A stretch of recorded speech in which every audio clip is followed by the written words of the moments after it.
Good evening, everyone, and welcome to another episode of our Vampire the Masquerade story of Salem by Night. I am the Ravenous Archon. My name is Will. I'll be your storyteller this evening. Last we left off with our Anarchs. We got to meet Sam Miller and his ghoul Kevin and the information network that he has at his access, because it's good to be a Ventrue sometimes, and that the discipline of resources is very underutilized at times. But we also got to learn how much information was gathered about the Bruja and the Ravnos that came looking for help. And we also got a little mention of a VJ Barnes who has been calling to get a progress report. Definitely not ominous in any way, shape, or form. After switching to Erikson and Andreas, who were catching up on their mutual information, we got to see Erikson's ghoul come in to show them a ticker on the news about some kind of new drug the police are fearing may have come into the city because some of the youths, the Utes in the city had become feral at a concert over the weekend at the country club. We also learned that her friend has been a med student, psychiatry specialty, that has been acting strange ever since a new doctor showed up at the hospital. But they also learned that Thompson has been spending a lot of time with Coulson most nights, and how the Dance Nocturne coterie showed up and were given muffins of all things, and then she was tasked with bringing them a muffin if she could, hopefully without asking for it or divulging who it was for.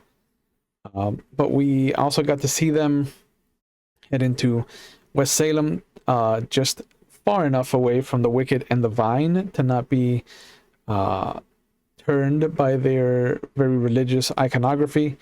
And then we got to see them go to a coffee shop with a coffee bean on front that has a toga, and the neon sign read Julius Beanzer. They noticed that there was a Mercedes-Benz in the parking lot that just didn't match the quality of the other cars. And they got to meet Sam, who uses Blush of Life, which is something that they haven't deemed worthy for themselves in quite a while. But they expressed their desire to try and find out who is in charge of the Sunshine Corporation, who is funding the Disciples, and they even gave them the ledger they found in the old Malkavian Primogen's estate before or after Sasha Vikos destroyed him for dealing with their grandchilder. But Sam noticed that a lot of the addresses were in Kaiser, with maybe one or two not in Kaiser.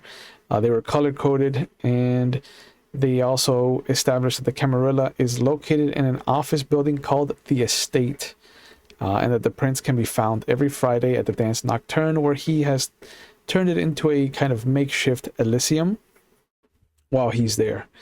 But they explain how they got the ledger. They got to see Grant Reynolds pull up in a Camaro, and kind of let them know that Tucker's pack has been acting on their own, and that he has nothing to do with whatever actions they have been taken.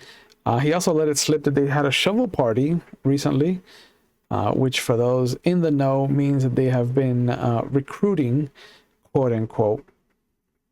And then after learning that using his boon would remove any of the safety that has been allotted to Erikson and his coterie, they decided not to cash that in. And then Erikson decided to use Majesty on Grant Reynolds, the Sabbat Templar, and the fight or flight mechanism kicked in, and Grant chose flight. So we left off with everyone going their separate ways for the night, and we're going to pick up with Sam in his office. There is a gentleman that has been sitting across from you, as Kevin has been collecting signatures for different things.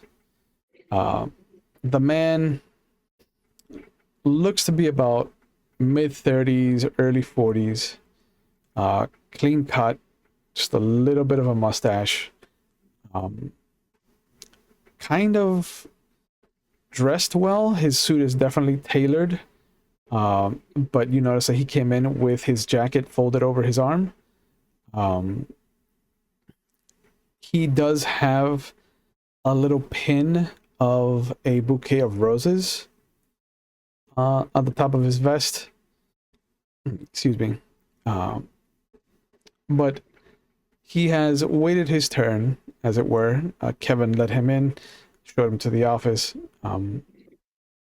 You know that this is a Toreador in the city. And this is Barnaby Joseph Jones. And Kevin gets you to sign the last paper.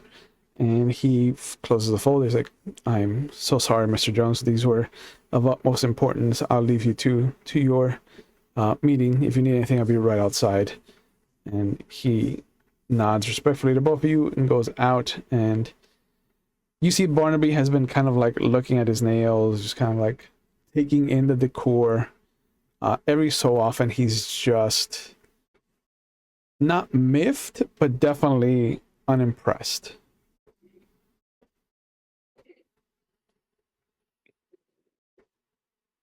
He just kind of looks in your direction. Mr. Miller, can I finally have your attention? Of course, Mr. Barnes. Thank you. Mr. Miller, you come recommended by Miss Lincoln. I don't know how well you are acquainted with her, but she mentioned that you have experience dealing with sensitive issues that deal with one's resources. Is this true? This is true. I take particular pleasure in tracking down, how do we say, discrepancies. Perfect. It has come to my attention that some ne'er-do-wells of your clan have taken it upon themselves to attack, and I do not want to be accused of libel or any of that nonsense, but I will use quotations. But they've decided to attack my chowder, and I wish to find out who instigated this and why. Do you think you can do this for me, Mr. Miller?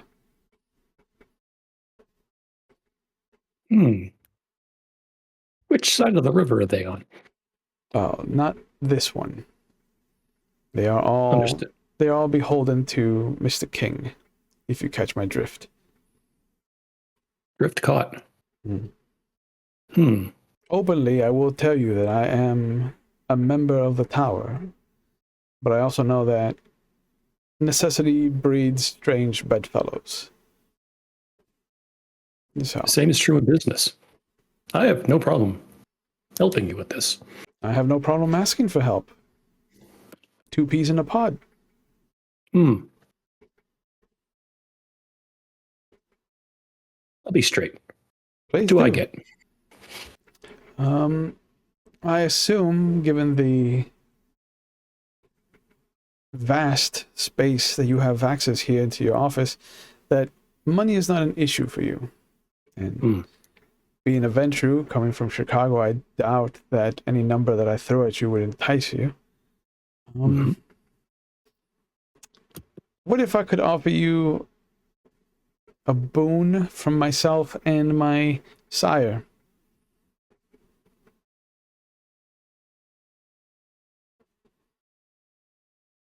He actually stops and kind of leans back and looks at him. A boon from you and a boon on behalf of your sire. I have authority to speak for her.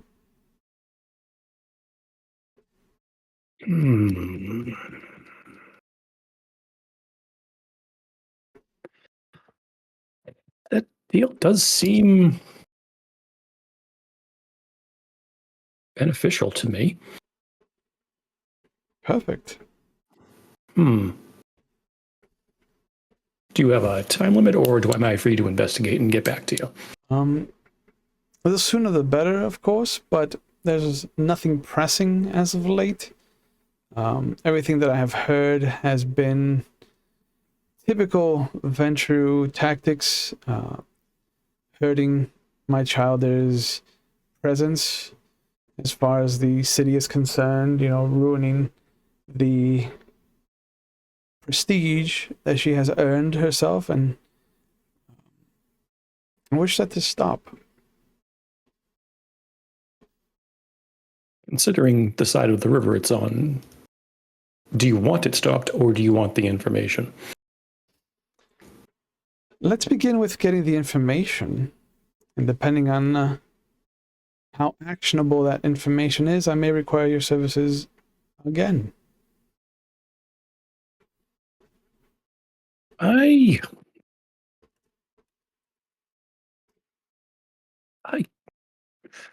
find myself unable to say no to this deal. You are quite shrewd, then. Everything they've said about you is quite true, then. If there is something nefarious to be dug out, I will dig it. He gets up, and you see him reach into his pocket, and he pulls out a small letter, and the stationery is exquisite. There is this beautiful calligraphy B at the top of it, and then just beneath it, almost like design accoutrement to the swirls that come out from the B, are his 2 J's.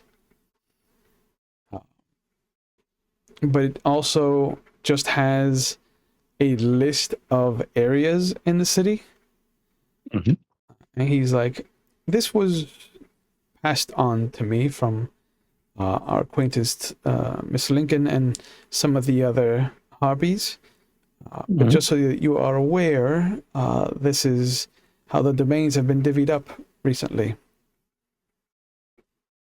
Interesting. Straight from the mouth of Otis King. So. And because this is in good faith, Mr. Miller, that you would need this kind of information, I hope that you understand that you did not get this from me. I didn't get anything, and it disappears into my pocket. Perfect. Thank you for your time. And he'll extend his hand to you. I turn the hand. Out of character, I'm going to need names. Are they on the sheet too, or? There are no names on the sheet. It is just the locations, and then who can feed there. So the central area has been divvied up to the Primogen. The northeast neighbors side has been divvied up for the Whips.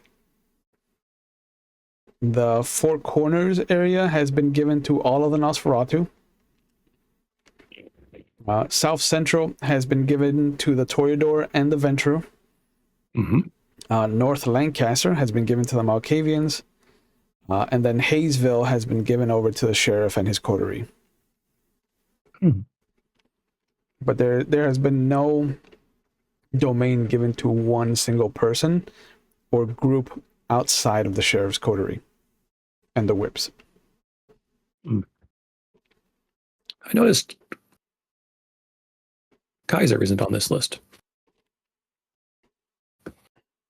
He kind of looks at you for a moment. Oh, I thought you would be in the know, Mr. Miller. Kaiser is currently a war front with the Sabbat. Otis, being the prince that he is, would not have given that to anyone. Given that he doesn't want to saddle anyone with that kind of burden. Yes, thank you. He's because I had very strange for a Ventrue. That blue collar. Heard rumors that. Go ahead. No. Let's say I heard rumors that the gas station explosion was an attack. Oh. I had heard some things about that. I also heard about the event at the country club, but That's so far south. True. But I don't know if you are aware of this, but I know that, and again, he looks around and he leans in a little bit. I was never here to tell you this, but it appears that that Templar let loose a feral pack on the Dance Nocturne while Otis was holding court. Oh. Mr. Reynolds.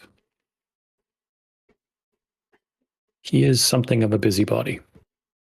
He gets around. Hmm.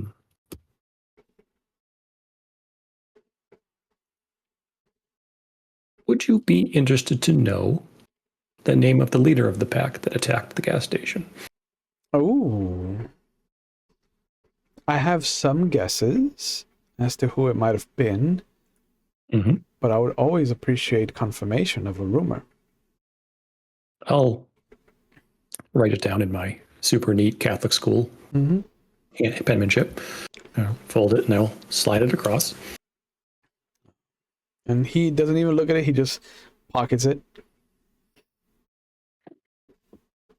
I appreciate In good this. faith. In good faith, as we are exchanging information. And this is good business. Excellent. I'm glad that you were referred to me, Mr. Miller. I can see us doing business in the future. And before you go, what is your child's name so I can find her? I need to. How silly of me. No, it's fine. Her name is Ivory Larson. Ah.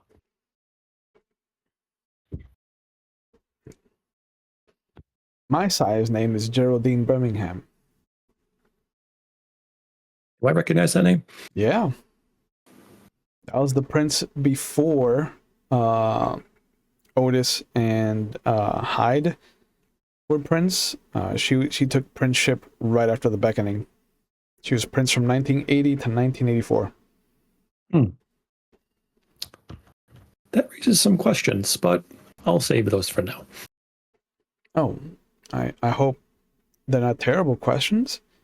Oh, no, it's I figured that having a boon from a primogen would do you well. No, it does. It's just when there's a change of power in Chicago, the trash is taken out, if you catch my drift. I understand. And I mean that, I don't mean that disparagingly. I just as a kind of phrase. No, I understand. If my sire were anyone else, I would understand that, yes, maybe a change of guard would have been necessary. But she was never a terrible prince. And really the only one that was an issue was Hyde, and Reginald Hyde is no longer with us, unfortunately. So I think the trash has been taken out, Mr. Miller. Excellent. It's important to not leave problems lying around. Correct. Well, this has been informative. Very. I'll stand up. Yep. Offer my hand. Yep, he shakes it. Thank you for your time, Mr. Barnes. And thank you for your time, Mr. Miller. He'll make his way out. Kevin comes in. Sir, will you still be meeting Mr. Wood in his apartment building? Later, yes. But yes, I will be. There's something up? No, I just wanted to let your driver know. And tomorrow, not this evening. You and Izzy are welcome to leave. Rish, can you take up some information on a Ivory Larson? Of course. Thank you. Yep, and get right to work. Tomorrow. I appreciate the enthusiasm, but please take some time for yourself. Sure. I don't have anything pressing since you've signed the paperwork, so I think I can devote a few minutes to getting it started at least. Excellent. I won't keep you. He goes out and you'll see his silhouette across the glass. Coming over to Erikson, where are you meeting Sam? At the apartment? Or did you give him a different address? No, I mean, considering that he was in the way that I look at it is he is in it with all of us now. Yeah. Considering that he was sitting with us as Reynolds came in throughout this whole thing, he's just about as safe as we are. So at this point, I'm gonna trust him enough that he can meet up at our apartment, because he could have already figured out that information whether or not he went there. So that's fine. He can meet at the apartment. Is it because I know you said the next day, so I guess it would just be a day of. Well, no, in between now it is Monday when we catch all of you again. Okay. So it is And now out of character, real quick. Sure. Just to make sure I got this right, Barnaby Jones, great name by the way. Barnaby Jones. Yeah. Their childer is Ivory Larson. Correct. And they are saying that I may have done something to Ivory Larson. No, Ventrue are doing something to Ivory Larson. Oh, okay, Ventrue, just making sure. Okay, talking. Yeah. I just needed to note that. Obviously. Okay. You're safe for now. Right. For now. Yeah. And Miss, but yeah, Miss meet at the Lincoln, apartment. Miss Lincoln is Tulip's last name. Just so you're aware. Okay, let me. So. I'm her favorite person, and I should know her last name. Yeah, man. Lincoln. I mean, you should know her first name too. Tulip. That's what they call her. That's what they call her. I think she mentioned what her name is in one of the early episodes. No, never to me. Okay. If it was to Melvin. It was never to me. Always to Melvin, bro. That guy. That guy. What a peach. What a peach. I wish him well. So is Sam punctual? Is he running late? How is he?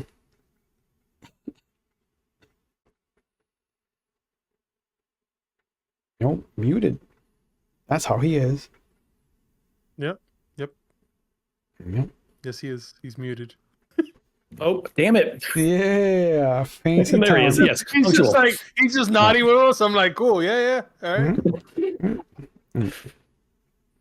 Yeah, have you told Lucas to kind of speed up, to go speed limit? What's the order for? Speed limit. I mean, if all we can do is leave on time, and Yeah. I don't want to get pulled over. Just it's a waste of rouse checks to get rid of the cops. Yeah, no, it's the apartment building isn't on the other side of the river like it is in West Salem, and it's actually like a 5-minute, 10-minute drive from your office. It's not too far away from like the central hub.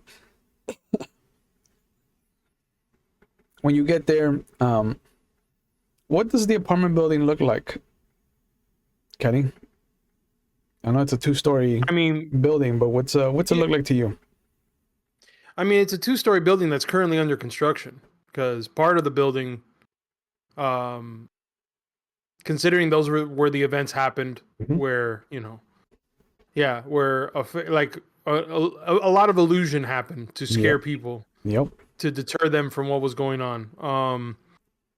But yeah, it is a cement building, 2 stories. It looks, because we're in the 80s, I would say it looks closer to, it looks like if a pueblo was made out of cement is the idea of what this place looks like. It is structurally sound, so minus obviously the damage that we did to the second floor and the first floor, which you'll see that there are I don't want to say this is a poor. This is not a low income area.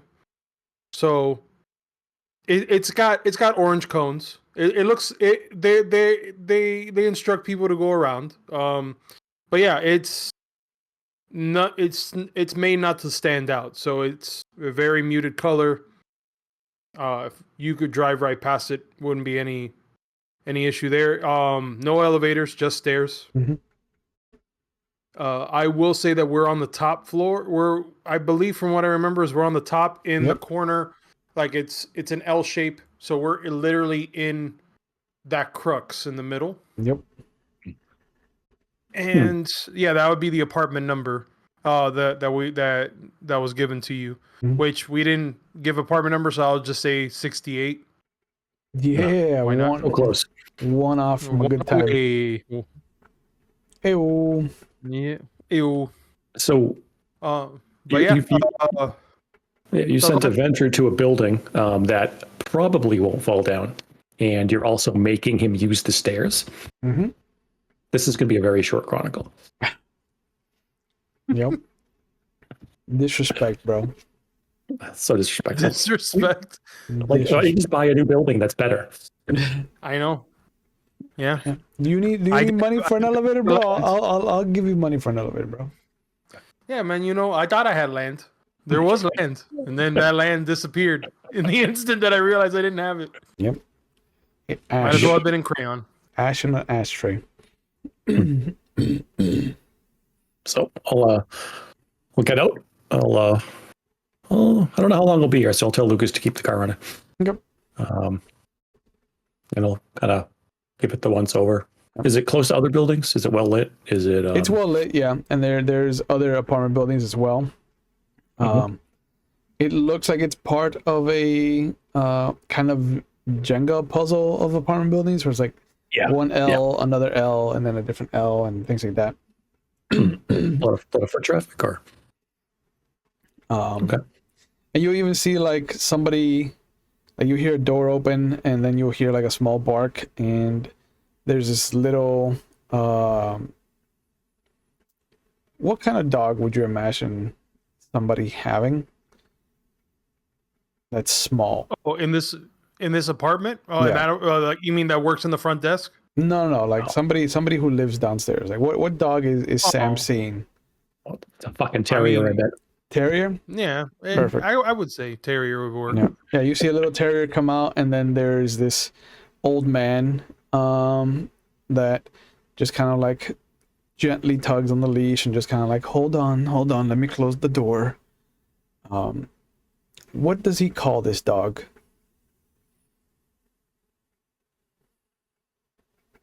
You know what? We'll say Giggy. Okay. And once he closes the door and he locks it, he takes a look at the Mercedes, and he's just like lets out a long whistle. Oh, someday, Giggy, someday. And there's like this little yap of a bark, and they walk away. Mm-hmm. Dog will have one before him. Yep.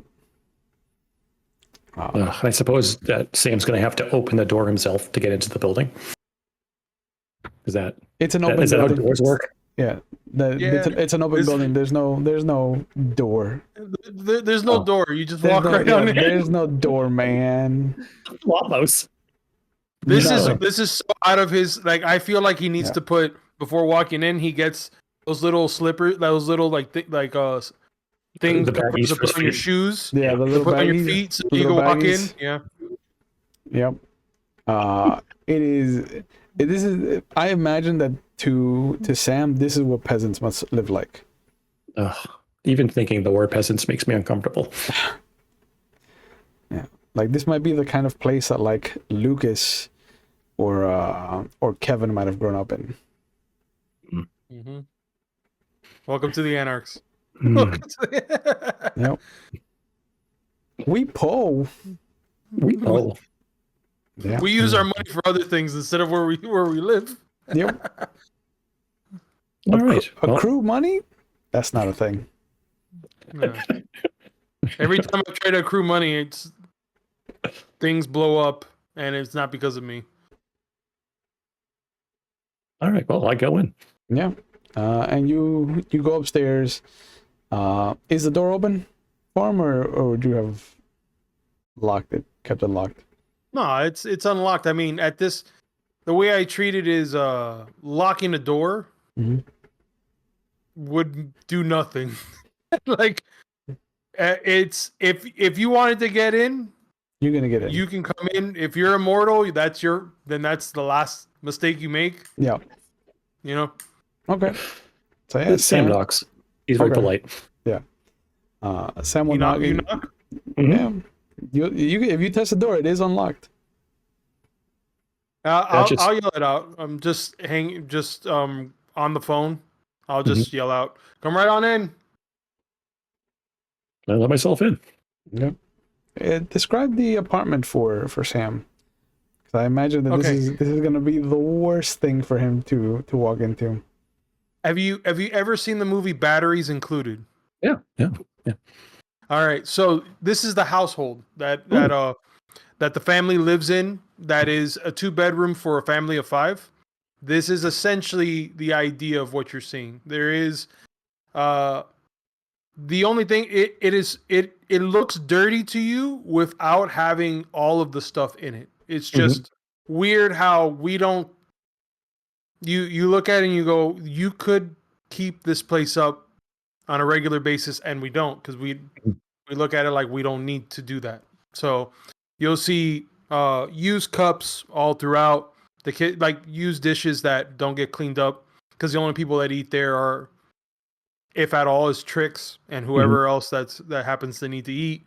The fridge door is creaked open because, again, why do we need to have the fridge closed? Like, we forget.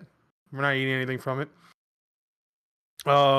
You'll see clothes just scattered throughout.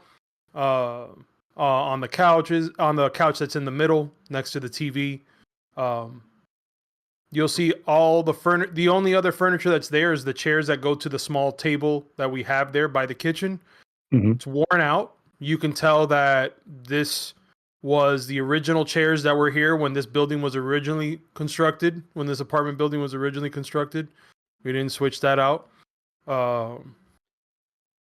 Yeah, the only thing that would be clean would be the rooms where we actually, where we actually sleep in, where our safe rooms are.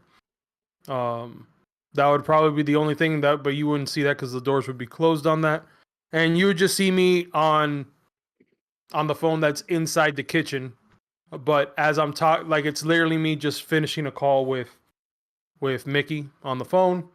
I'm acting very nonchalant, but I am dead staring at the door in case I do have to blink front there to figure out what the fuck. So yeah, I see that it's you, and then I just turn around and I just finish the call. I go, "Please have a seat." No, I did not ask No. if you're able to drink, but you can always check the fridge. And then I see that the fridge is open, so I know it's closed. Okay. I will just stand here until you are ready. That's safe. Phone. Probably. Well, since I would be on the phone with Mickey, he wouldn't. Yeah, it's been a day, so he can't really give me any information from the day before the day to today. Correct?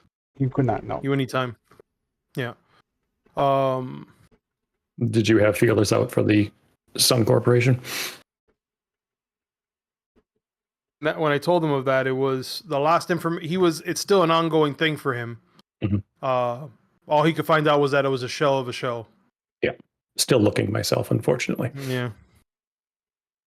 But yeah, this is our humble abode.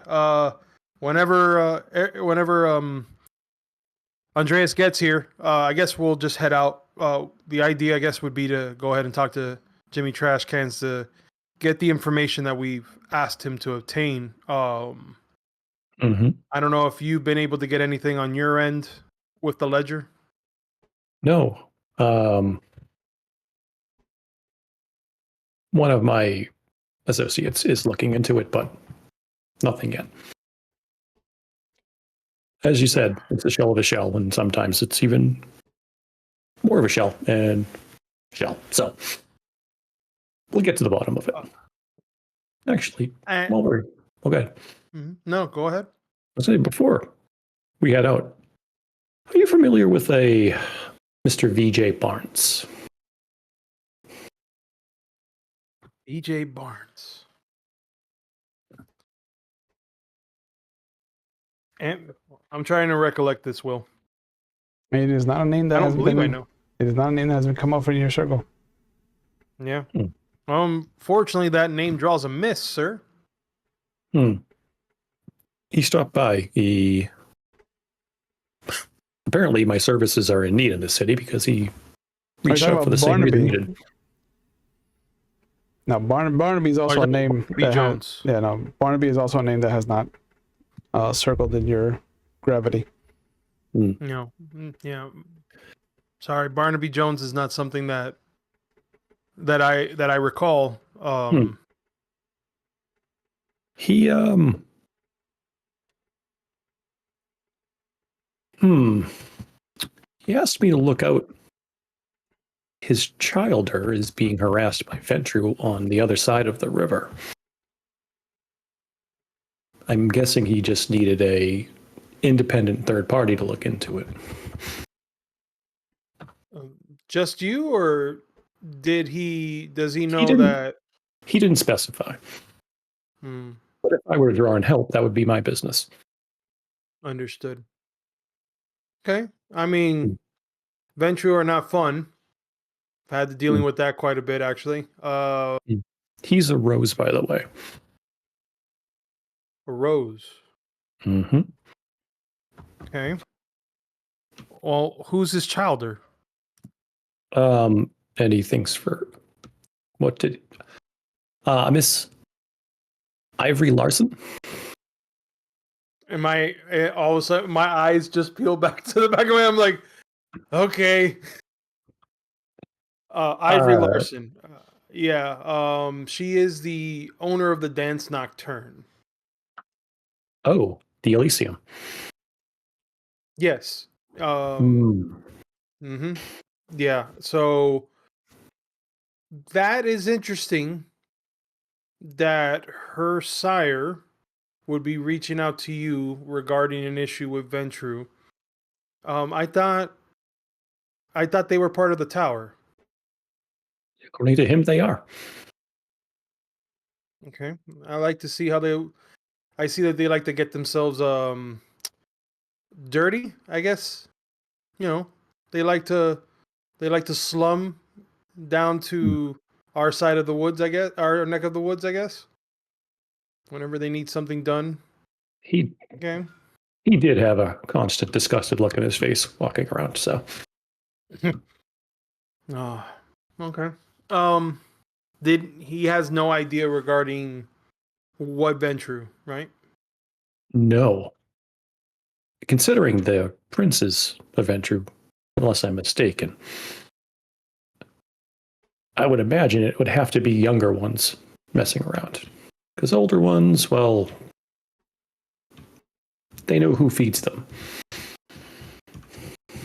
That's also very interesting because you say that you would think that he would go to the prince if there was an issue with Ventrue. So he wants to keep this hush-hush then. Correct. Did he say when she was attacked or where? Was it at? No? Nope. And he said there was no real time limit. There was no real urgency on it and to look into it. Okay. I don't know. With Ventrue, you don't want to give him much time. With Ventrue, they probably have someone else doing it for them. So we're just going to be looking for, again, another shell of a shell. Yeah. To speak plainly, those Ventrue were probably working for someone else. No, I mean, that goes without saying at this point. Well, I mean, I'm happy to run because if it's involving Ivory Larson somehow, it is going to affect us especially if it's.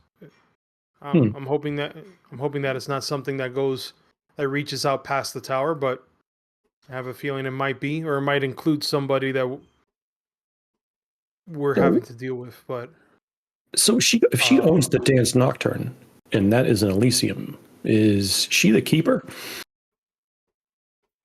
I would suffice to say that that's the case. I mean, then again, memory serves me correct, me and Andreas have not been to these past Elysiums that they've been having. So then again, I don't know the kind of conversations or the kinds of things that have been happening at the Dance Nocturne lately. So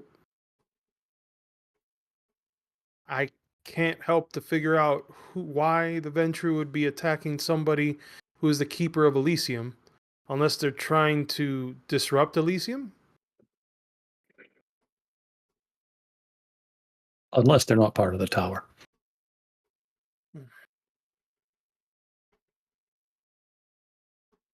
And I imagine you already put feelers out regarding information on Ivory Larson and possibly.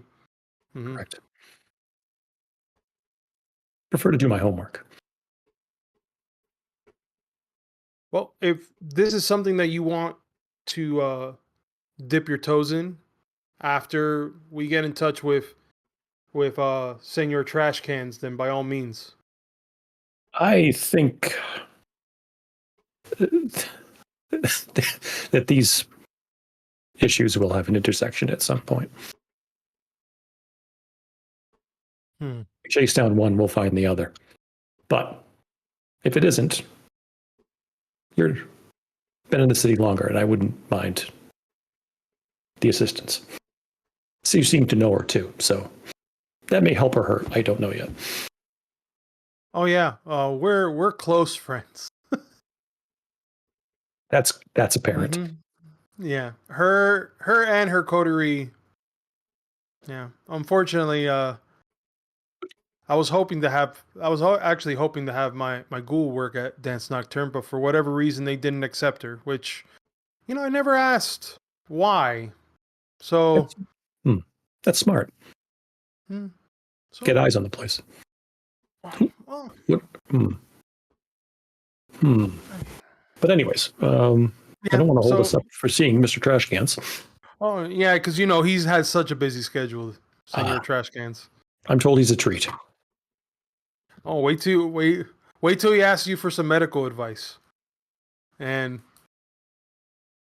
yeah, I don't know if would you like to take separate cars? I imagine you've seen the vehicle that I am in, and considering the way that you have admired this place, I figured you wouldn't want to go in the same vehicle as where I'm going in. No, we can take mine. It's fine. Sure, let me just change my clothes then. And I go and I actually find cleaner. I find stuff that's not as dirty. It's not clean, just not as dirty. You go to the chair in the chair in the bachelor's bedroom. But these are this is the chair that holds the shirts. This is the chair that holds the pants. Yeah.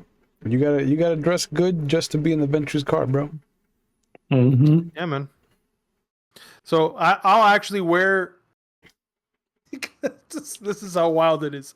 So I'll actually wear the Guayabera shirt that was decommissioned because it was originally going to be for sangria for the nightclub. So it has a name on the back. Yeah, nice and big. That says that. You see, it's like the really, really bad graphic of blood swirling in between the letters as it goes through. Because you got to be loud in the 80s. Mm-hmm. I don't know if it's neon color. I don't think Manny Garza wanted it to be. I don't think he wanted it to be Miami colors, but no, he did. It was gonna be. Okay, it was gonna be like neon pastel, teal. Yeah, neon pastel, coral, and teal, things like that. Yeah, this is like the loudest shirt that you think I could. It is definitely Miami Dolphins colors. Like 80s Dolphins? Yep. Like obviously because we're in the 80s. Yeah. Like Dan Marino. Dan Marino would be wearing this shirt. Ooh. I'll be plug. wearing that, but with black slacks and loafers. So this is not Right. You dressed up. I understand. Yeah, Yeah, I dressed yeah. up. I mean, I wish you would have met me before, because all I wore was suits. Now I just didn't. I just don't care anymore. Yep. Appearances? just Who don't. needed that? Who needs that? Because I was there's a long history of why I gave up. Mhm. But yeah, so I'll get in there. Do you do a little spin for Sam, like to show him the back of the shirt? No? Perfect. No, I want him to be surprised when I get out of there and he sees it. Okay. So Aguayavera is a really nice shirt. Like they are incredibly nice. Very It's linen. utilitarian because of the pockets. But the fact that this has sangria written across the back, like shoulder to shoulder, and just has this neon pastel like cup of a Bloody Mary with like the celery stalk and everything. Yeah. It's very deceptive because the front looks clean cut, very nice. The buttons all line up perfectly. The pockets are where they need to be, like up here and down here by the waist. But then the back looks like a reject from an Elvis Presley concert. Yep. Business in the front, party in the back, man. That's just It's the mullet T-shirt. Just how many wanted. T-shirt. Yeah, man. Yeah. One time for Manny. Pour one out for the homies. Pull one out. Yep. All right. I realized that inside I realized that the pockets, because again, I only wore this, I think I may have worn this one or two times, so that's why it's the cleanest shirt that I have. It still has on the bottom two pockets in the front these little bottles that it's like it is red. It's like red colored whiskey or red color rum that says sangria, like it's supposed to be a promotional thing. So I still have them in there. Maybe a couple in the front pockets. And I realize I have them there, and I just, while we're driving in your car, I'm just gonna nonchalantly put one inside the back seat, just so that it's there. Yeah. But yeah, It's gonna be a real treat for Lucas to find later. Oh yeah, maybe he wants to go to this place that has never opened. Never. I mean, the lot is still there. It hasn't been sold. Yeah, but we also know, based off of the past conversations, is that Otis is still trying to divvy up who's taking over that domain. Did you say that out loud?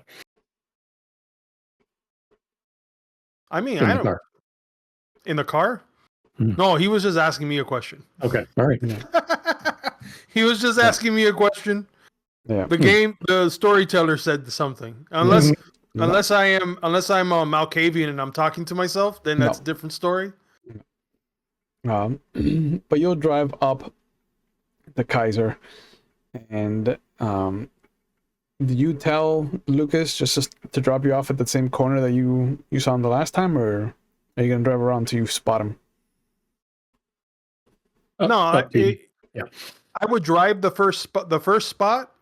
I would go to where I saw him last to see if he's there. If he's not there, then I would imagine I would just have him at least go in the same block area, that area.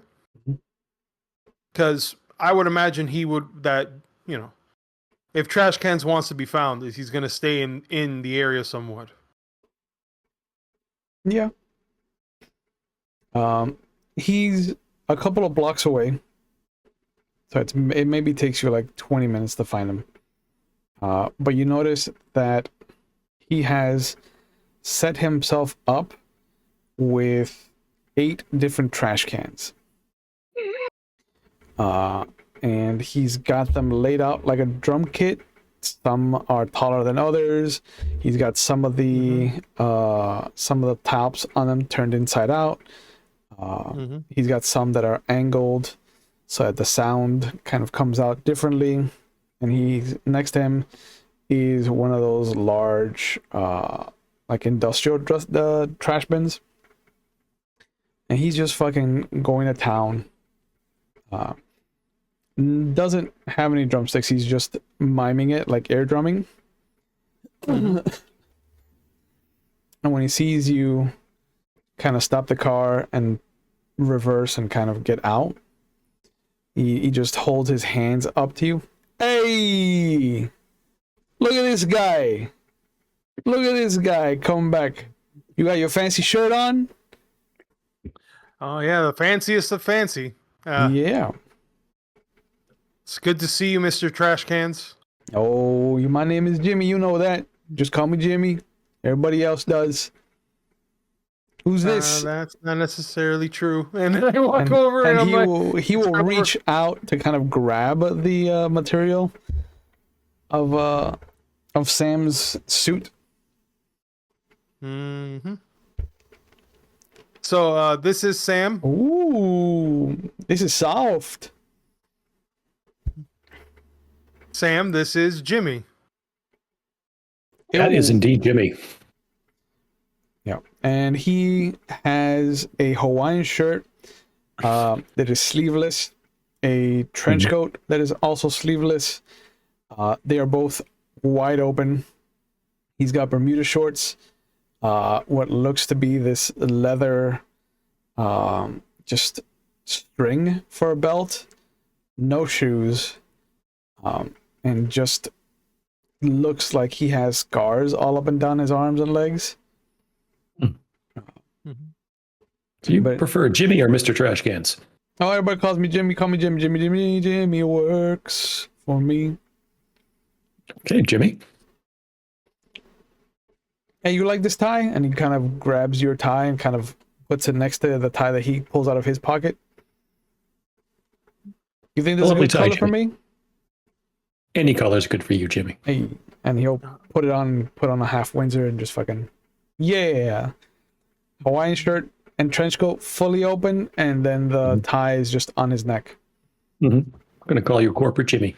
Yeah. I mean, both of you look so nice. I gotta dress up. We appreciate it. I appreciate that, Jimmy. Do you recall our last visit? Yeah. You paid for the minimal package because you are not strapped for cash like I thought you was.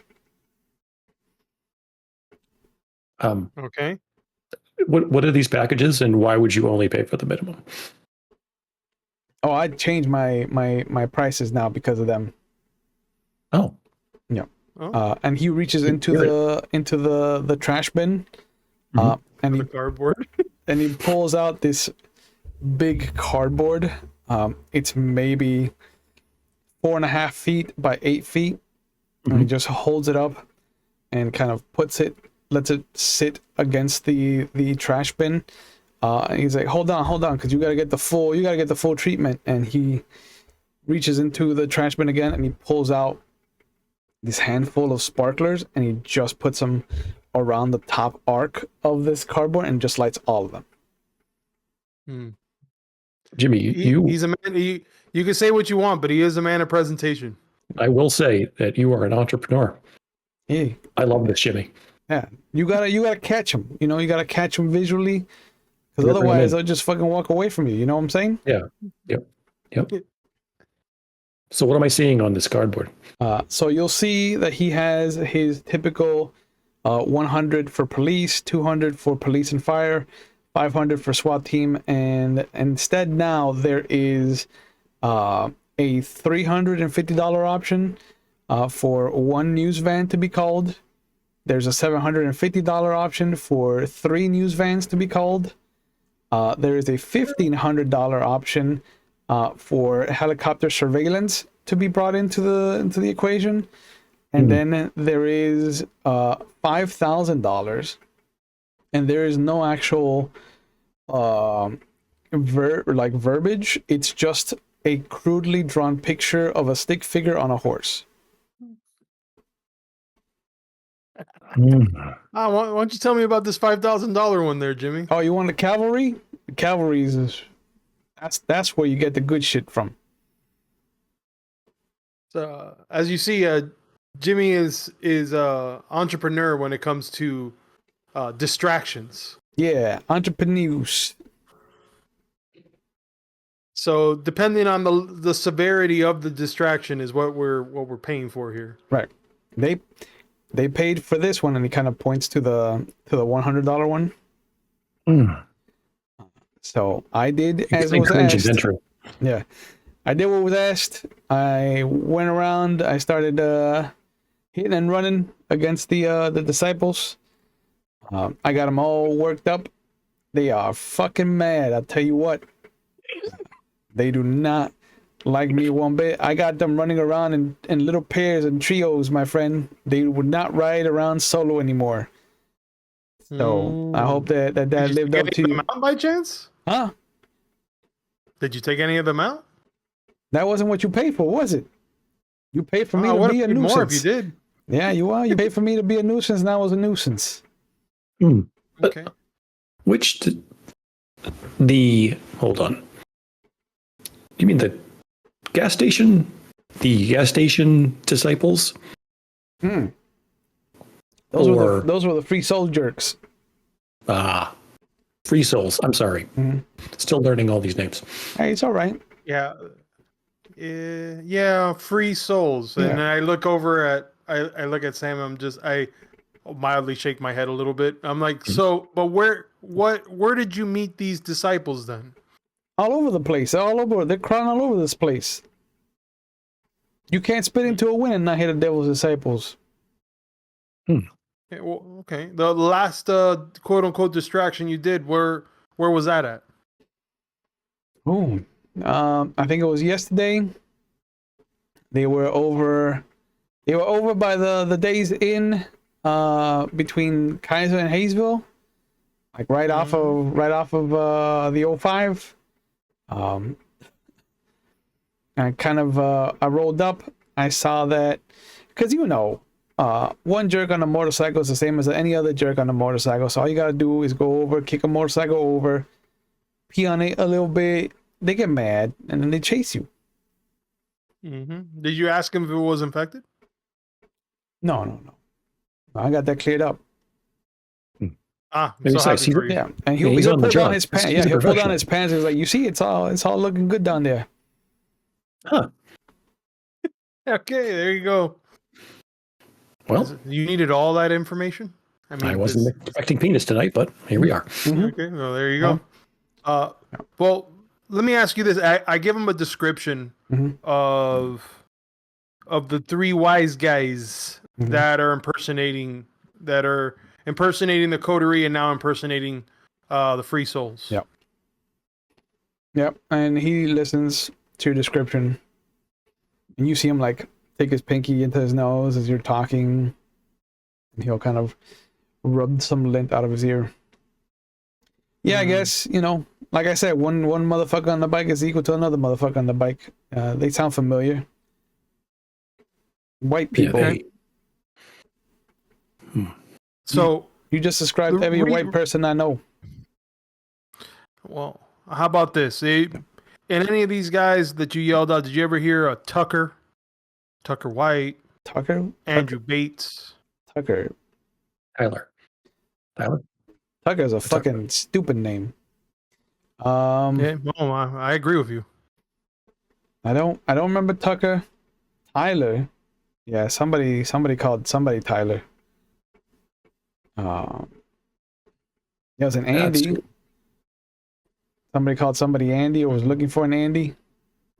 I don't know. So the names that I just gave you, Jimmy, right? The description I gave you are connected to those names that we just started telling you. So and I'll go into the third pocket that's in the front, so the bottom right pocket. Yeah, and he's like, he holds up his hand. He's like, hold on. Should I be taking notes?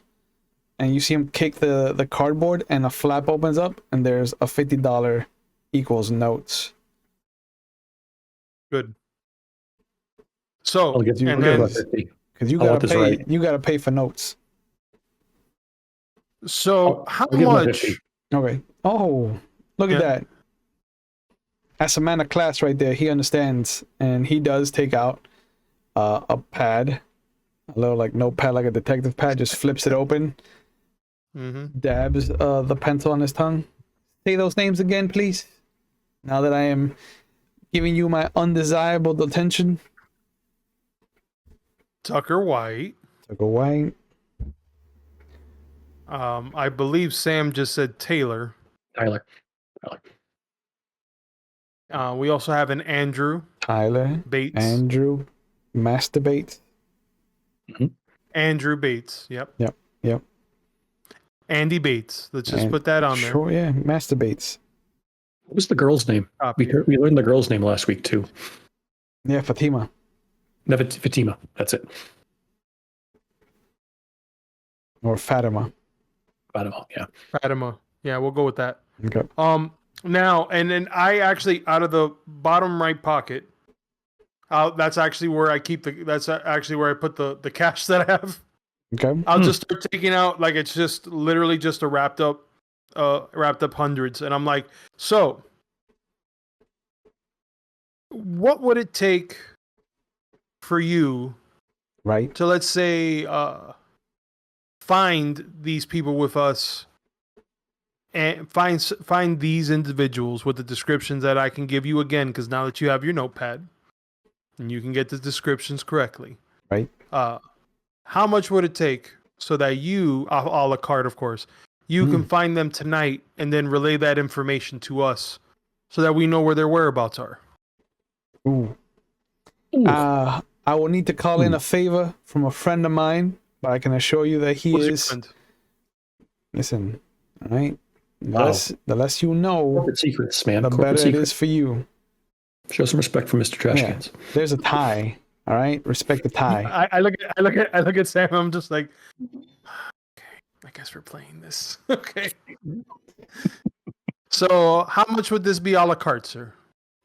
I gotta say, depending on how much my associate wants, because he is not like me, he does not have a need for material things. But I would say, and he just uses his foot to point at the picture of the stick figure on the horse. I would say that's around the cavalry's level of investment from what I'm seeing. So let me throw another idea out there. Here we go. I back up. Hold on. You find... And he leans into the trash bin and he pulls out a catcher's mitt. All right. You can throw it at me. Okay. You find where they're holed up during the day. Right. And we pay for the flyer package. Like just the third package? Oh, I mean, I'm sure lots of people will show up. But maybe the building lights on fire and then he'll die inside. I mean, what is the time frame that you are looking at? Because the less you want me to work with, the more it's going to cost. I don't want... I would never pay for a half-ass job. You don't look like you would pay for a half-ass job. You are a man of class and decorum. Thank you. I'm glad someone recognizes that. Yeah. Game recognized game. See, you should try wearing a tie, Mr. Wood. Yeah. You look good with a tie. Yeah. Very professional. I was about to be like, never mind. Yeah. I've worn ties for years. I'm done wearing ties, guys. Right. Yeah. And now look at you. Yep. Yeah. What's wrong with this shirt? Yep. What's wrong with this Guayabera? There's no tie. The front is amazing. There's no tie. You see how me and Mr. Ty here have ties? We are in the tie squad. We are the tie fighters, as George Lucas would say. How do you want to handle this? They're originally your problem, and I'm overstepping. I mean, I like the tip for tat you guys are going at and my expense and all, but you did bring up a good point. You heard him. He likes the tip. There's no need to play with our food. Let's just end it. Mm-hmm. So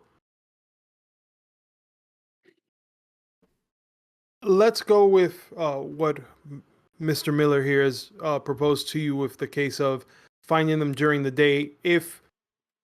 How much time would you need for, and then I point over at the fire package. How much time would you need to execute for this? Police and fire department to be called? Maybe a week.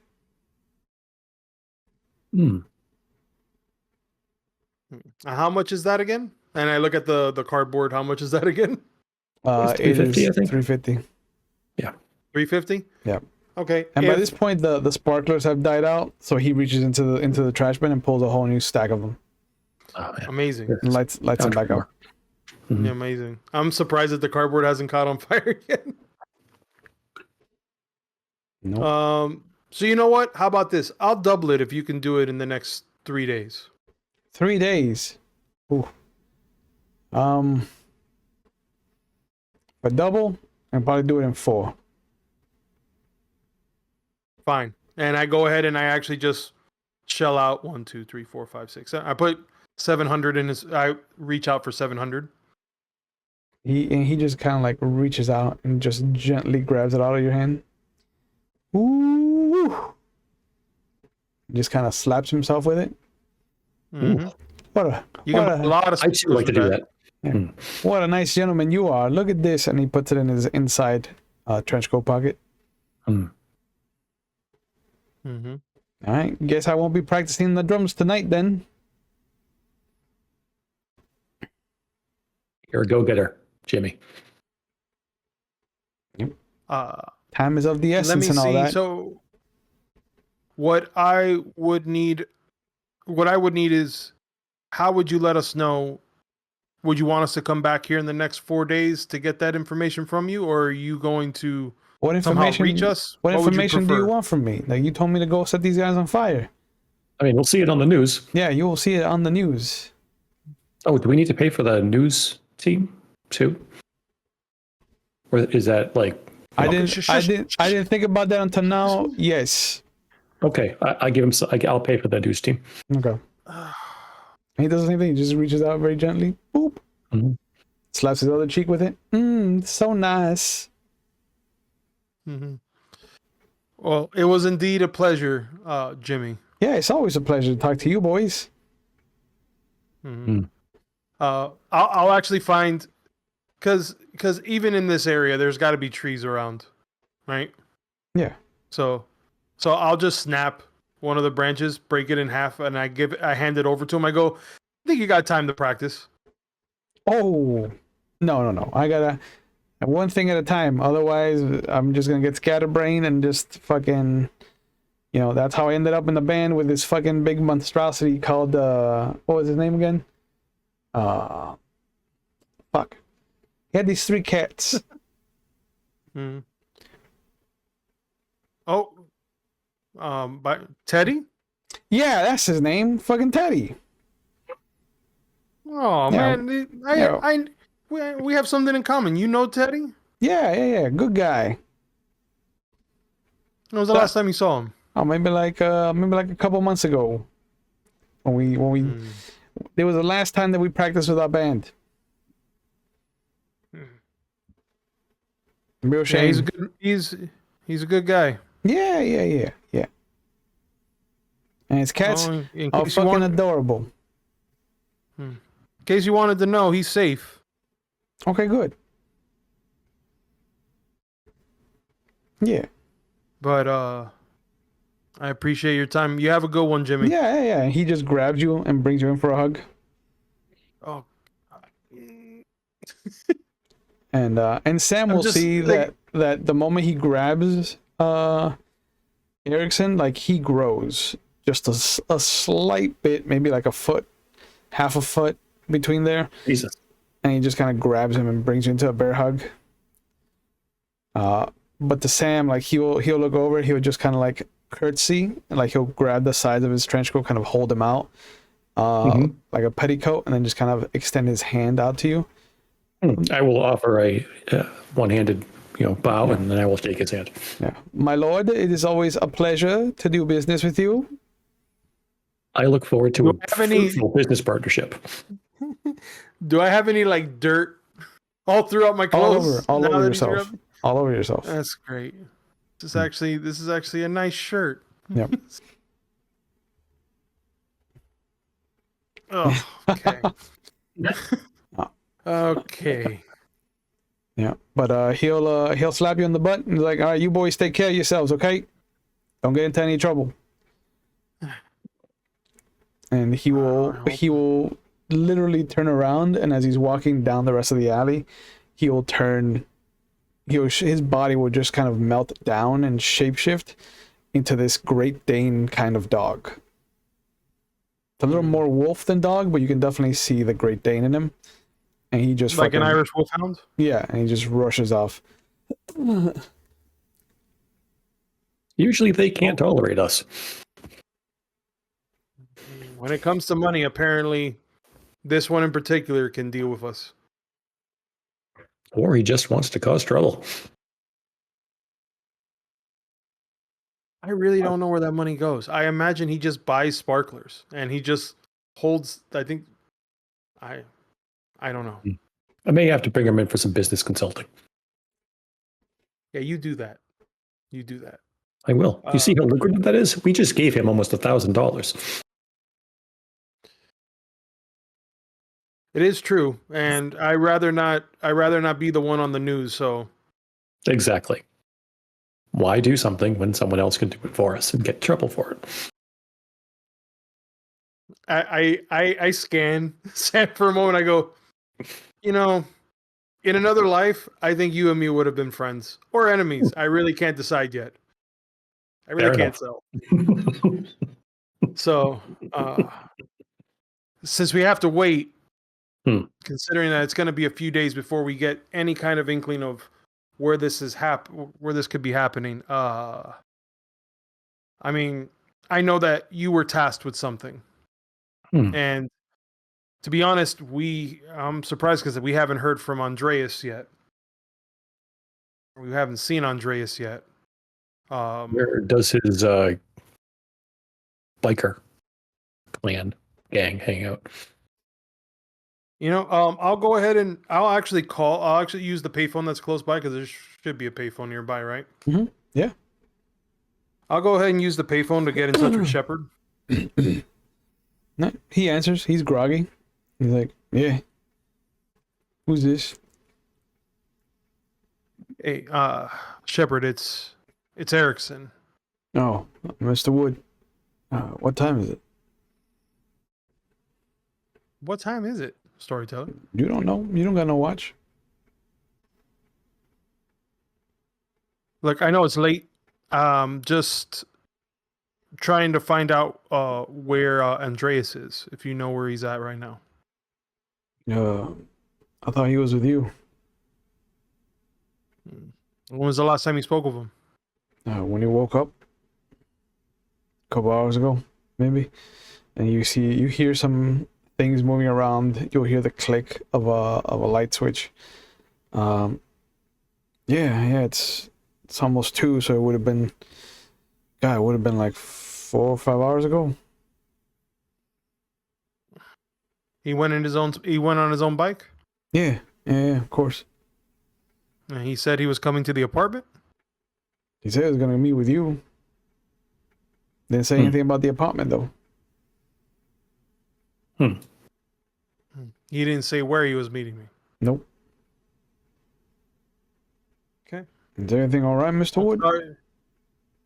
Yeah, just out frolicking in the slums real quick. Should I get the boys out there to keep an eye out? No, but since I have you up, I imagine you've been hearing stirrings of the problems with the Free Souls having issues with somebody causing chaos lately. Is that right? Yeah, but one of the party members reached out, and they said that they would be delivering what was taken from us. So last I heard, we were supposed to set up a meet for the drop to happen. So wait, let me get this straight. You're saying that somebody from the disciples said that they want to schedule a meetup so they can deliver back what they took from you? Not the disciples, no, Mr. Wood. This was something, one of the big boys. I think it was Andrew Reynolds? No. Bates, because we made the joke about masturbating. Andrew. Masturbate. Yes. Yeah. Heard that one earlier today, actually. Yeah. Okay. All right. You haven't scheduled the meetup yet, right? No. Andy was supposed to handle that. All right. So, I just want to point out, if you're gonna do it, I would say do it before the next 4 days or so. There might be some disruption happening. I mean, from what I've heard, there's been plenty of disruption, Mr. Wood. I don't know. I thought Andy would have told you. They've been getting rocked back and forth up in Kaiser.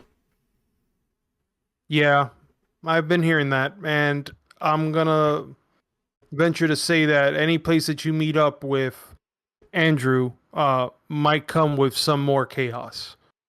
So if you are going to set up something, I would probably set it up. And if you set it up within the next 4 days, and if they request it to be set up in the next 4 days, I suggest you don't show up. Oh. Or if you do, I would say to stake it out before you go in there. All right. Yeah. I mean, we weren't going to walk in like, balls out. You would have gone about it. I know. I'm glad you're not going to do that. I would say that be extra cautious. Because Shepard knows outside of vamps that there are also werewolves, right? Mm-hmm. Will? Yep. So yeah, I'm going to tell you right now that there's going to be a hairy situation with some wolf-like characters, if you catch my drift. Oh, yep. Yeah, it's there's nothing to not catch about that comment. I understand exactly what you're saying. What I want you to do is that if you do happen to set up this drop and this does come to pass, to contact us, or better yet, let us know where the drop is going to be happening so we can be there. Yeah. Discreetly, of course. Well, I don't think that Andy would want to go do this without you. I'm sorry? I'm saying that Andy wouldn't want to be doing this without you. Why would Andy not want to do this without me? I'm saying he wouldn't. He would want you involved. Oh, okay. I understood. Sorry. It's been a long day already. No, I understand. Long night, actually. Yeah. Okay. So just get back to me. Actually, get back to Andreas. We'll make sure that we do this the right way, and hopefully we don't set anything on fire. Yeah. You have a good night. I'll talk to you soon. All right. Take care, Mr. Wood. He hangs up. Take care. I'm going to sense the unseen while he's on the phone. Okay. Just glance around. Okay. Be on the safe. Okay, so round 6. Okay, so good on that. I think it's wits awareness. Is it wits awareness or is it something else? Hold on. I didn't write it down. It sounds right. Oh, wits aspects. That's what it is. Yeah. So, yeah. 2. Okay. Assuming diff 6. Yeah. You look around while he's on the phone, and there's nothing really that seems out of place until you see that there is this face staring at you from one of the alleys across the street.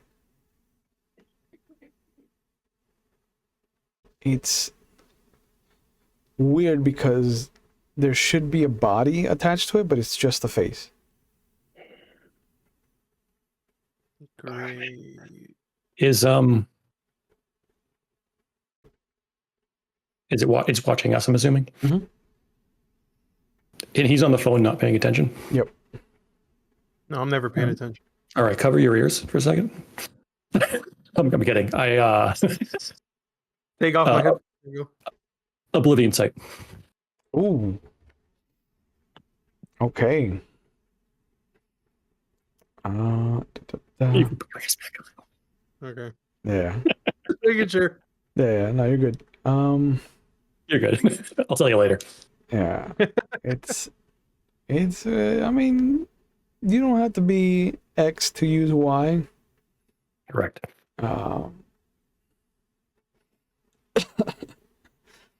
But they are not attached to that side of things.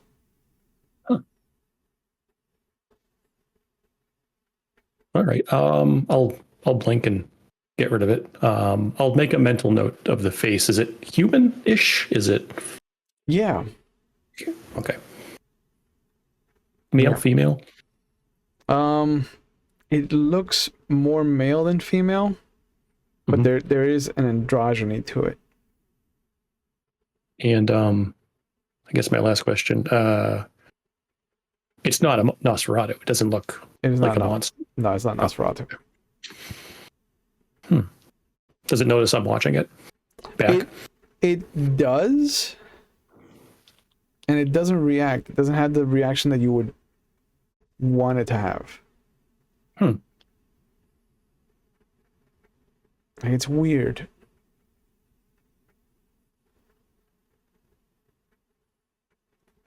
I'm just gonna keep watching it until the phone call ends. Yep. Shepard hangs up. I'll walk out. I'll walk out of the booth. The booth. I'll look for Sam. Yeah, See Sam's just staring at a direction. So I'm like, all right. Yeah. Apparently we didn't. I think we might have spent. I might have spent money I didn't need to spend because Sam. Something's watching us. Something's watching us. I go immediately. I start going, what? It's in the alley. Okay, I look towards the alley. I see nothing, right? There's nothing there. It's just a face. No body. Nothing.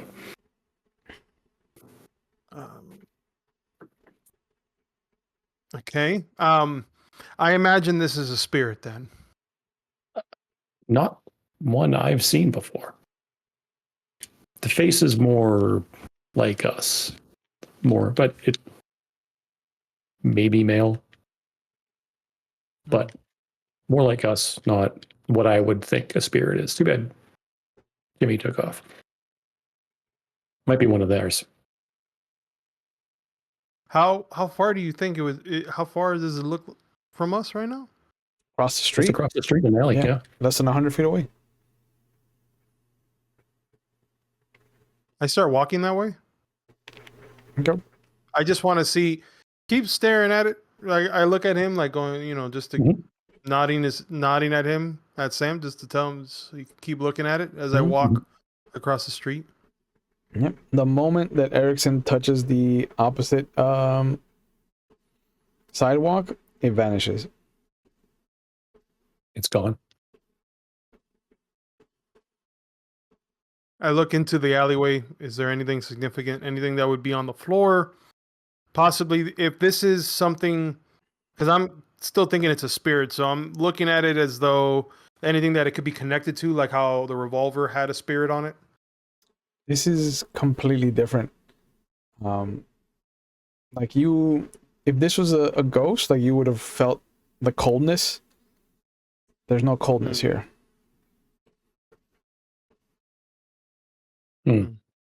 based on the description of what Sam gave, would this be of anything that Andreas has done or similar to what Andreas has done before, like possibly use an illusion? If it was an Something illusion, you would have seen it too. That's true. That's true. Okay. You know that illusions aren't targeted. They're for everybody. Do I see his passengers still? Erikson's. I can roll again if you want. It's fine. No, I'll keep. You can have the same roll. Okay. She's there. But she didn't go with him across the street. Oh, so she's with me, like Yeah. on the other side of it. Yeah. And like she's hiding behind the phone booth. Mr. Wood, don't mean to alarm you, but you know you have a passenger. Don't you? She looks at you when you say that. Look at me or him? At you, at Sam.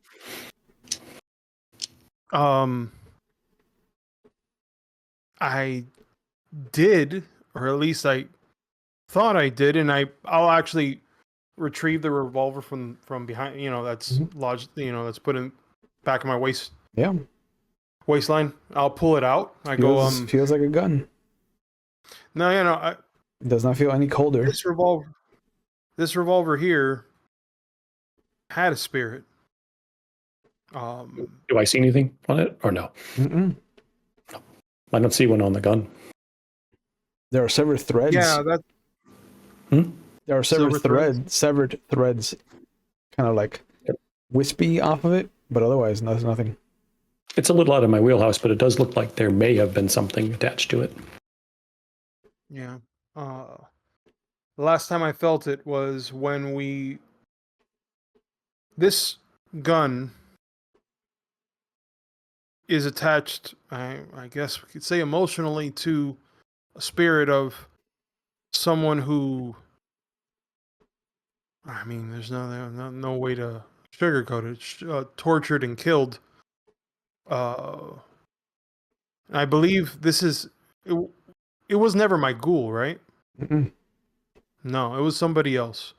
But this was somebody who was tortured and killed by the individuals' names that I brought up to Jimmy.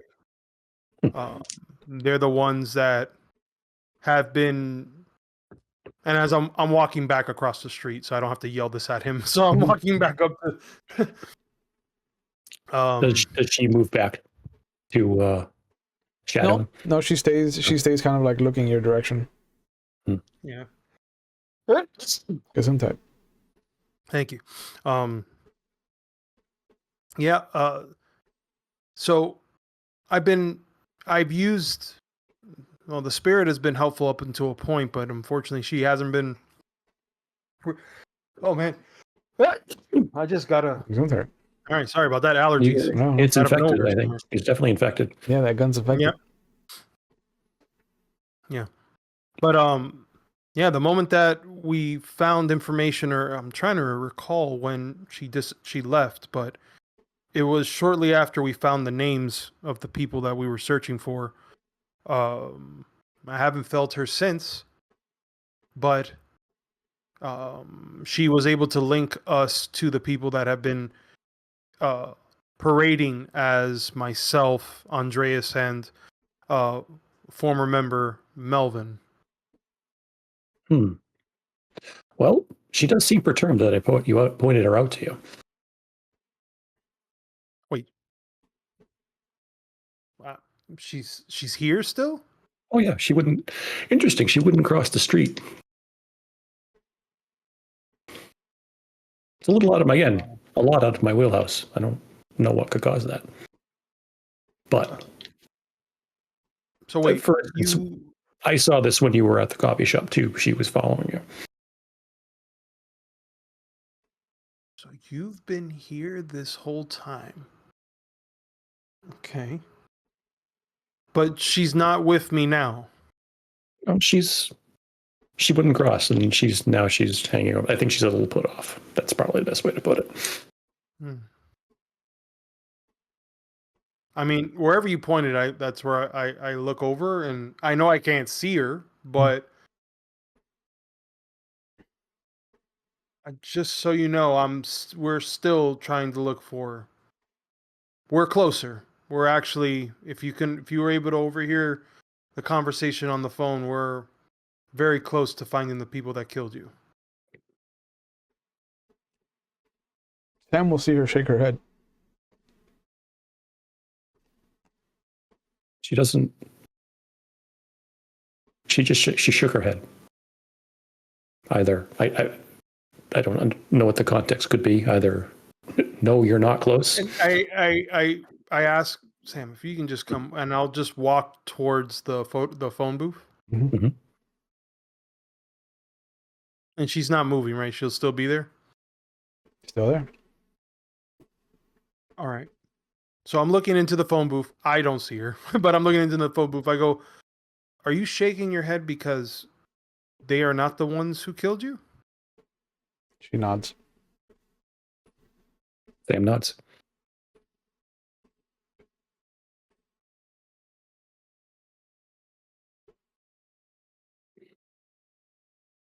She doesn't speak to you, right, Sam? I can only see her.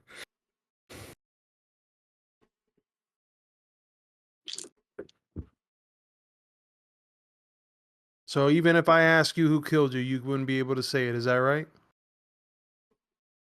She nods. He nods. Sam nods. Yeah. Can you write it out? She points to Erikson. She's pointing at you.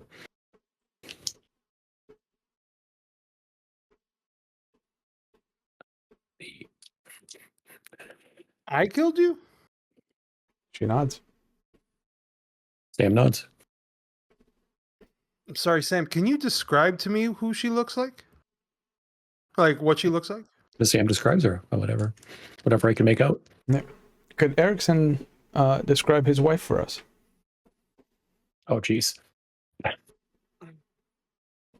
of figured you were going to do that. I was hoping that wasn't the case when you said that. Yeah. What you would have seen is, roughly average. Like if she's not floating, if she would be standing, it would be of average height. I want to say that she is slender. She looks very meek and modest. She is country girl that I would have married back when I was in the Bible Belt. So it would have been a long blonde hair that curled up towards the end, on the ends of her hair, shoulder length. You would see that she has a very, I want to say it's small nose. However, it does have this bump that goes in front on the top ridge. I know you can't see that it's blonde hair, but you can tell that it's fair long hair that she has. Very soft, wide, like it's a very soft but wide smile, and thinned out all the way to almost causing a point before the chin curves over. She would be wearing a bonnet if because that was the last thing that she wore that I can remember. Yeah, and if spirits are the way that I think it would be, you would see just two large gashes that are on the side of her neck, when possibly mark indentations of fingers that broke into her skin on both sides of her arms on the outside. How close is how close is that to what I can relate to him? Exactly that. That is as I just describe all that to you. So not what you were expecting. No. You've been here this whole time since the beginning? She shakes her head.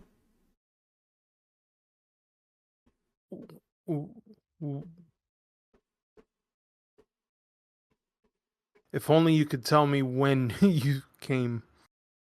when you started showing up. How did you start showing up? When? That's a little outside the purview of yes or no. Yeah. No. You can see that. You can see that Erikson's getting frustrated. He's just like, we need to find something for you to punch. At that point, what? Let me see. I would turn on. I'm going to turn on the potence real quick just to crunch in the phone booth. Okay. So it looks like it pretty much is just slanted in like that. Just grabbed it with one hand just to tweak it. If this brings any solace to you whatsoever, Madeline, I regret that you were the first, or the ever, really, that I did this to. Because I had no control over this new life that I had. Especially the first person that I feasted on. She looks behind her like something suddenly caught her attention, and then she vanishes. And she's gone. What do I look? Did I see anything behind her? Nope. No. Okay. I wanted to ask her about the face, but oh well. Sorry, man. No judgment from me. That's entirely on your sire. I hope you put them in the ground. Wait, what? Sorry, you cut off. What was the last thing you said? I said I hope you put them in the ground. It's a good thing my sire's already dead. And then I literally just punched through the phone booth. Whether it cracks in half, I don't know. I don't at this point. It doesn't matter. I mean, it's not working anymore. On it. Yeah. It's not working anymore. Yeah. Hope Jimmy's not too mad. That was his favorite. It's probably his favorite water closet. Yeah. So. Yeah. Let's get out of here before I start destroying more things. Sure. Where are we going? Mine's pretty open. You know what? Let's head back to the apartment because I just realized that we were supposed to meet up. That Andres was supposed to meet up with us, and he never showed. And I didn't think about that till I spoke with Shepard. And he never called anybody looking for us? Or you? No. Which is not it's not something that, it's not something that we play phone tag or anything like that, but he usually shows up readily, reliably, the same time when we meet up. So this is a little alarming. I would like to at least go to the apartment first, see if he's there, but yeah, as we get in the car, I'm going to just relay the information that was told to me in the phone conversation with Shepard. Yep. That way you're caught up. I will also roll down your window where I'm at. Right? I will then grab the bottle that's there, that one of the last bottles that's in the front pocket of the sangria, that whiskey, and I literally will just even though I know I can't imbibe, I will just try to drown it and try to down it. And I'm not trying to save on throwing up. I will throw up, and if so, I'll throw up outside of the vehicle. Yeah, sure. You hear the splatting of the vomit.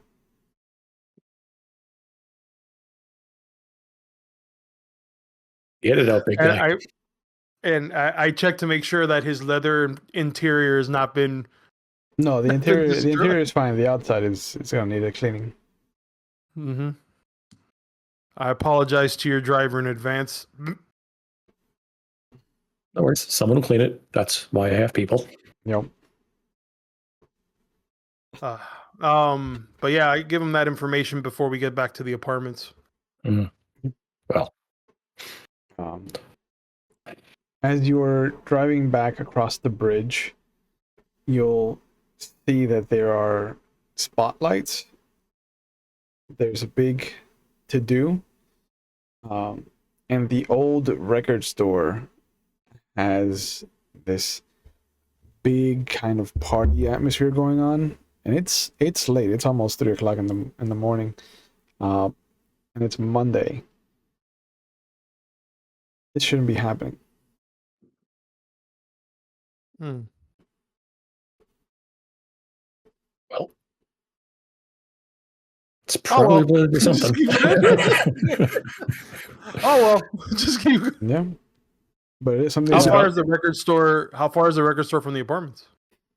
Maybe like 10-20 minutes. I'm gonna let's. You, I would hate to lose an opportunity to get some information on anything. As a famous poet once said, "There's something rotten in Salem."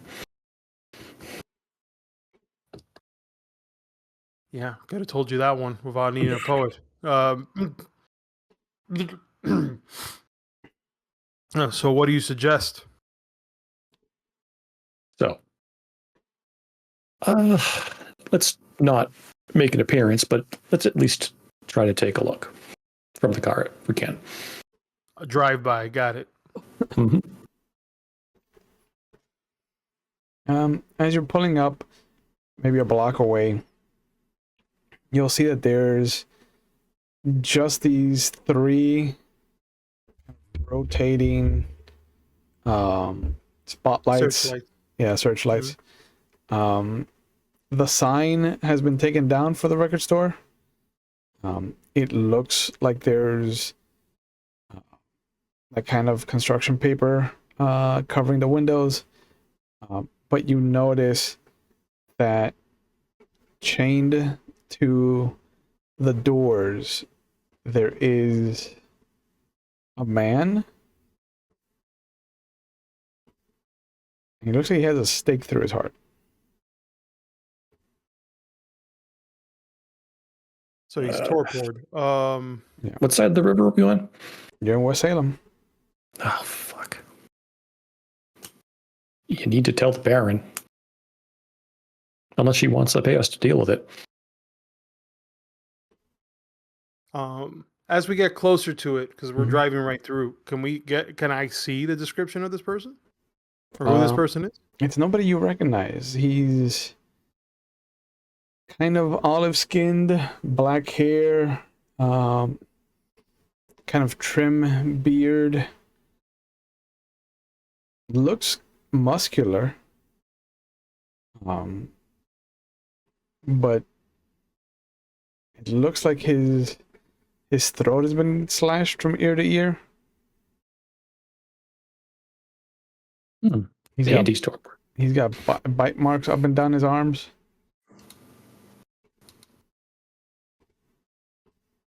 All right. I'm gonna make another. Well, I look at Sam. I go, does this fancy car have? Don't you have a car phone? I would imagine so. The brick. I mean, the brick. Yeah, it's a big ass brick that had a little wire, but they did have it then. Yeah, I don't usually ride in. I don't usually ride in front, so it's probably in the front seat. So, Lucas, sir. The phone, please. And you hear the unclicking, and he'll slide it back. Mr. Wood. I mean, you said you want to notify the Baron, right? Well, here's the thing. We notify the Baron. She can deal with it, or she can pay us to deal with it. You know what? I like your style. I turn the phone. I go, I like your style, and I hand you over the phone. No, you have a better way with words than I do. You know her. I haven't. Yeah. I had enough time talking to her. You should talk to her. I can't call her directly because she doesn't have a direct line. I would have to reach out to one of the harpies then. You could call the bar probably too. Yeah. So, which bar is the Baron? Normally is the Wicked and the Vine. That's what I'll be calling. You hear somebody pick up. Wicked and Vine, how can I help you? My brain is shot today. The Baron again is Yvette Morrison. Yep. Oh yeah, my favorite person. Yep. Can you please put hi there, Erikson Wood. I need to speak with Yvette Morrison, please, right now, this second. She's not in right now. Can I leave a message? Do you know who she is? Put your hand on the. Oh, one second. I gotta put my hand on the phone. Oh, what? Jesus. Say it again. Are they in the know with us? Do you know the person you're speaking to? Who is this that I'm speaking with? My name's Melissa. Yeah, this person is not in the know. Is anybody else there besides the? Can I speak with the bar? Since Yvette Morrison's not in, who's running the place then? Me. I'm the bar manager. Okay, is Camilla there? Is Gustav there? Is someone there? Where is Yvette Morrison? Do you know by chance where she's at this moment? I do not. She left around 2. Is by any chance Camilla or Gustav happen to be there as well? No, they left with her. What is this in relation to? Hang up the phone. Like there's no point of this. No. All right. Well, we'll have to ask for payment payment after the fact. Yeah, we're just gonna have to ask for payment after the fact. So, I'll wait till the car stops. Okay. Yeah, if you tell Lucas to stop, he'll stop. Yep, tell him to stop. I feel like you'd be better suited to killing the lights. Yep. I'll go ahead and let me see. So with celerity, level 3. Yeah. So I have blink. You can just I'll use blink to do it. Yeah, I'm gonna check Auspex real quick. I'm sorry. Say it again. You can just walk over there. They're not far away. Oh, okay. Yeah. Yeah. I'll literally like if there's a way to turn them off, I'll turn them off without having to break it. Yep. Yeah. Checking with Auspex, you'll see that there's a couple of people, 3 in particular, that are just hidden. They've got that obfuscate aura. Mm-hmm. But they're just looking like they're worried. They have a worried face on their expression. Malk or Nos? A bit just rough guess. They're not Nosferatu. Okay. Neither 3 of them are Nosferatu. Okay. There's no telltale sign. As we walk up, I'm just going to say there are 3 obfuscated and watching. Just to be noted, they seem scared, so I don't think they were involved, but they may have seen something. All right. Anybody that's cloaked right now, you can go ahead and uncloak. We're not going to try to kill you. And if you don't, cool. But just know that if I happen to feel somebody itching behind me, I will have no choice but to provide force. So I'm giving you 2 seconds. They leave. All right, cool. What do they do? Nothing. They leave. Oh, they left. Okay. Yeah. Well, they left. Okay. So now that we're closer up to the chains now, to the chain person. I think the lights are more important. He's stable. Oh yeah, I turned off the light. I was turning off the lights as Okay. you. Yeah, no, he turned off the lights. Okay. Yeah, no. You get up there. Smells like death. Hmm. I'm gonna. I have to wave Lucas forward. Yeah. He'll pull up. If you could get the trunk, please. He does. And then do not unstake this. Yeah. You hear, and you can hear him moving the tarp around. Mm-hmm. I'll go ahead and start removing the chains then, because I figured that I already see what's going on here. This is not. I'm from the Bible. I'm from the Bible Belt. I know this is not. I know exactly what's going on now. Click. Start. I'll just snap. These chains are just regular chains holding them up, correct? Yeah, just regular chains, but they're not even thick. Like, this is the kind of chains you would put on a bicycle. Oh, okay. They wanted to make sure somebody saw this. Yep. Oh yeah, this was a message to someone. Probably the Baroness, if I had to guess.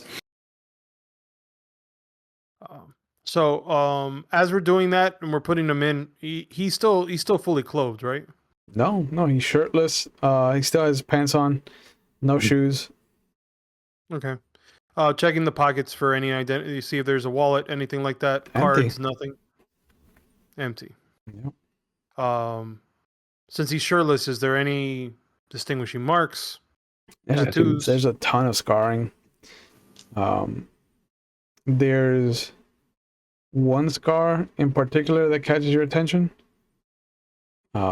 Because it's prominent right on the back of the left shoulder. But it is this weird kind of uncompleted circle. It's almost like if you stick your finger into the sand and draw the circle, but bring your finger up out of the sand as you're drawing the circle so that it never connects. Okay, so it's not a bite. So it's essentially, but does it look like something was carved in, I guess? Is that the idea? It looks like is scarification. Like this was done on purpose. He was branded. Could I do like some sort of a cult roll? See if I triggers anything or? Yeah, sure, let's have you do intelligence and occult. Okay. You know, I want to do the same. Because I actually, it's only 2, but fuck it. Yeah, bro. What's your hunger at? 2. So this is all hunger. All hunger dice, perfect. Right, oh my god, I am so glad that wasn't 2 10s.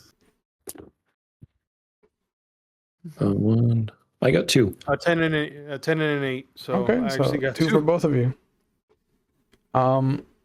You're looking at the body as you're bringing it down. You're looking at all these scars. A lot of the scars are very similar to some that you've seen already. Especially some that you've seen tonight. Some that you've seen on Jimmy Trashcans. Oh shit. Is this? Oh shit. Wait, but why torpor? It's not torpor. He staked him. He staked him, so he's dead. He did.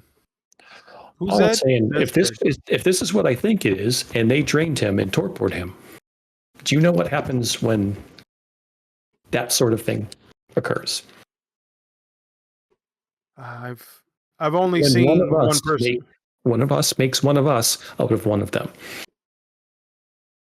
Oh no, I have yet to see that. That's a huge no-no square.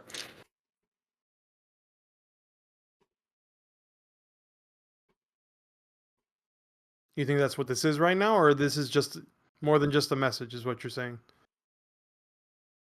I'm not willing to rule anything out in this city, as I'm finding out in the last week or so.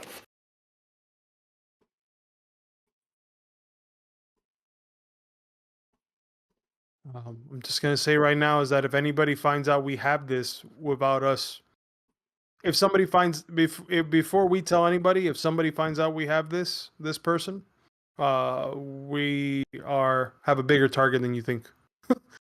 That's why we are tracking down the Baroness tonight. This is above our pay grade. All right. I mean, the only other place I can think of, if she's not there at the because it's the Baroness. So I'm trying to think where she would be right now. It's not like it's not like Otis. Like, she doesn't make her presence known outside of the Wicked and the Vine. Yeah. Correct. Do we have a number of anyone that might know where she is? I could call. Do I know where? You know who would know. You know who would know. But that would mean that Sam has to talk to somebody that he has been avoiding. Well, this is bigger than that. So, all right. I give we'll close the trunk. Yep. Get in and give Lucas the directions. You notice that when you're moving the body, it's not stiff. Oh yeah, it's still it's still alive. This is no. You know that in torpor you have no control over your body. Nothing. You are a statue. That's why I said it's not torpor.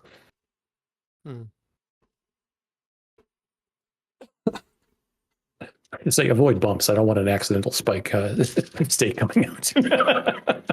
Lucas nods. So, sure. Mm-hmm. Where do you want him to take you? I'm gonna go pay a visit to Johan. Okay. Who's Johan? You'll find out. But we'll find out next time. As Lucas pulls away from the site, unbeknownst to the two of you, down the street, in the back of an unmarked van, the shutter lens on a camera would just cover, and slowly a hand will turn the wheel and the van will drive off with the fabricated but true pictures of you putting up this body on the record store. But that's a story for another day. So, son of a bitch, bro. Yeah. That's why I looked around, but there wasn't much else I could do. Yeah, no, thank you, boys, for walking into that trap. I thought it was gonna be real obvious. No, because it's. But I appreciate. I mean, it. you're talking to the Anarchs here. This is true. You guys aren't paranoid enough. No. I mean, if we had Andres here, we might have been a little more. Damn. No, that's okay. Hey, it's all right. It just the drama feeds the drama. All right, we're just gonna avoid all the story hooks. Come on. We just handed more tasty information to the Camarilla group, and they're like, "What the fuck is this?" Oh, when they get pictures of you putting up this body, they're gonna be like, "Pero why? Pero por qué? Pero por qué? ¿Qué hizo?" But yeah, thank you guys for being here and for following along in this story. I hope that you guys are having a good time. I hope that the audience is having a good time as well. So as always, let me give you guys a chance to plug whatever you're into. So, Kenny, what do you have to work? Can people find you on the internet if you want to be found? Well, I'm slowly recovering from working this weekend, but you can find me on social media under my personal Mr. Underscore. It's Mr. Underscore with the underscore under each between each word. Mm-hmm. You can also find me on social media with Create or Die Bears Love Gaming. You can find that on TikTok, also on Instagram. You can also, if you wanted to listen to music, if you like 90s alternative music done now and this in nowadays is Black Cat Miami, which you can find on Spotify. And if not, I'm either a vampire pirate or some other incarnation of something on this channel with Ravnos Archon. Yeah. And Tara, what are you up to? Where can people find you online if you want to be found?